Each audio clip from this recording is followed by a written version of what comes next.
समाज सेविका, कवि और वंचितों की आवाज उठाने वाली सावित्रीबाई ज्योतिराव फुले, जिनके जीवन और कृत्यों के बारे में अभी भी देश के बहुत सारे लोग नहीं जानते। यहाँ तक कि बहुत सारी महिलाएं भी इस बात से अनजान हैं कि अगर वे आज शिक्षित हैं, रोजगार के योग्य हैं, तो वो आखिर किसके प्रयासों के चलते हैं। सावित्रीबाई फुले का जन्म 3 जनवरी 1831 को पुणे से 50 किलोमीटर दूर पुणे के नैगांव में हुआ था। 1840 में 10 वर्ष की उम्र में उनका विवाह ज्योतिराव के साथ हुआ था, जो कि उस समय 13 वर्ष के थे। उन्होंने एक बालक को गोद लिया था, जिसका नाम उन्होंने यशवंत रखा। ज्योतिराव ने अपनी पत्नी को घर पर ही पढ़ाया और उन्हें शिक्षिका के तौर पर प्रशिक्षित किया। बॉम्बे गार्जियन के 22 नवंबर 1851 में प्रकाशित एक खबर के अनुसार उनकी आगे की शिक्षा की जिम्मेदारी ज्योतिराव के मित्र सखाराम यशवंत परांजपे और केशव शिवराम भावलकर ने संभाली। सावित्रीबाई फुले भारत की पहली महिला अध्यापिका थी।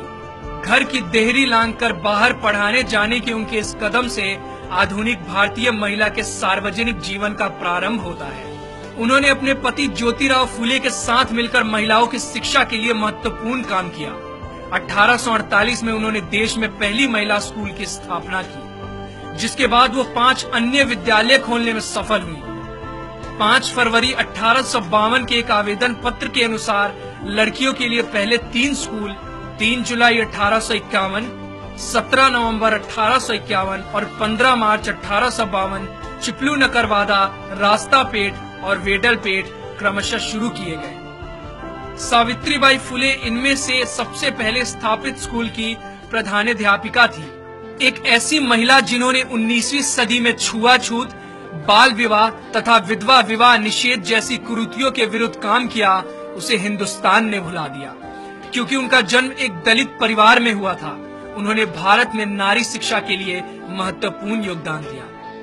भारत में सावित्रीबाई और उनके पति दोनों ने मिलकर शूद्र एवं स्त्री शिक्षा आरंभ कर नए युग की नींव रखी। सत्यशोधक समाज की स्थापना 24 सितंबर 1873 को हुई और सावित्रीबाई फुले इस संस्था की एक अत्यधिक समर्पित कार्यकर्ता थी। ये संस्था कम से कम खर्चे पर दहेज मुक्त और बिना पंडित पुजारियों के विवाहों का आयोजन कराती थी। इस तरह का पहला विवाह 25 दिसंबर 1873 को संपन्न हुआ। सावित्रीबाई के मित्र बाजूबाई निम्बंकर की पुत्री राधा और सीताराम जाबाजी अल्हाट की शादी पहली सत्यशोधक शादी थी। इस ऐतिहासिक अवसर पर सावित्रीबाई ने स्वयं सभी खर्चे वहन किए। इस प्रकार के विवाहों की पद्धति पंजीकृत विवाहों से मिलती जुलती होती थी, जो आज भी भारत के कई भागों में पाई जाती है। पूरे देश के पुजारियों ने इन विवाहों का विरोध किया और वे इस मुद्दे को लेकर कोर्ट में भी गए। फूले दंपत्ति को कठोर परेशानियों का सामना करना पड़ा, किंतु इससे वे अपने पद से विचलित नहीं हुए। 4 फरवरी 1889 को उन्होंने अपने दत्तक पुत्र की शादी इसी पद्धति से की।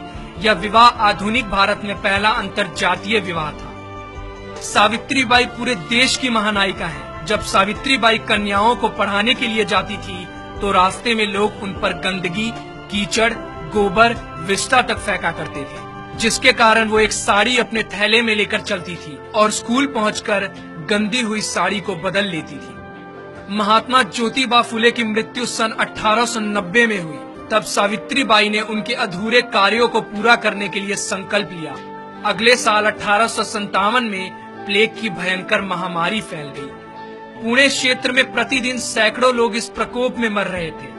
सावित्रीबाई ने यशवंत को छुट्टी लेकर आने को कहा और यशवंत के लौटने पर उनकी मदद से उन्होंने सासने परिवार के खेतों में एक हॉस्पिटल खुलवाया। वे बीमार लोगों के पास जाती और खुद ही उनको हॉस्पिटल तक लेकर आती। हालांकि वो जानती थी कि एक संक्रामक बीमारी है, फिर भी उन्होंने बीमार लोगों की सेवा और देखभाल करना जारी रखा।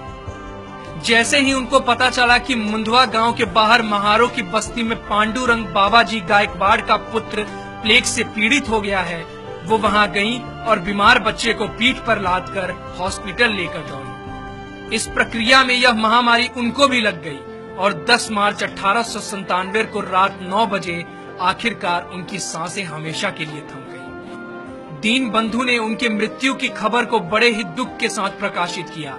जो लोग पीठ पर अपने पुत्र को बांधकर दुश्मन से लड़ती हुई लक्ष्मीबाई की बहादुरी का गुणगान करते हैं, उन्होंने इस महिला की बहादुरी को पूरी तरह से नजरअंदाज कर दिया है, जिसने अपनी पीठ पर लादकर एक बीमार बच्चे को बचाया। उनका पूरा जीवन समाज में वंचित तबके, खासकर महिलाओं और दलितों के अधिकारों के लिए संघर्ष में बीता।